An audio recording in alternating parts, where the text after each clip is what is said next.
Magandang umaga. Sa News 5 Alerts, hindi mag-aanunsyo ng class suspension ng Department of Education sa harap ng malakihang transport strike bukas. Sa advisory na inilabas ng kagawaran, ipinauubayan na nila sa paaralan, universidad at lokal na pamahalaan ang desisyon kung magsususpinde ng klase.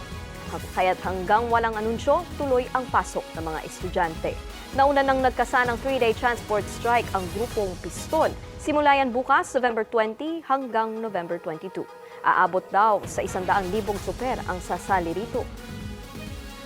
Sa ibang balita, pasok na sa top 10 ng Miss Universe pageant si Michelle D. Kakaanunsyo lang yan sa Coronation Night sa El Salvador. Nahigitan na niya ang naabot ng ating pambato last year na si Celeste Cortesi na nabigong pumasok sa semifinal round.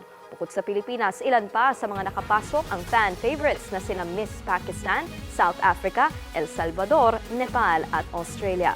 Kung palari na rin manalo, si Michelle D ang magiging ikalimang Miss Universe title holder ng Pilipinas. Una nang nanalo sina Gloria Diaz, Margie Moran, Pia Wurtzbach at Catriona Gray.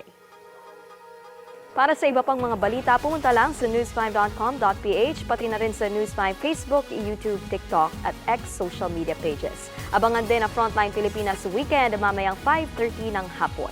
Ako po si Nikki Guzman. Magandang umaga.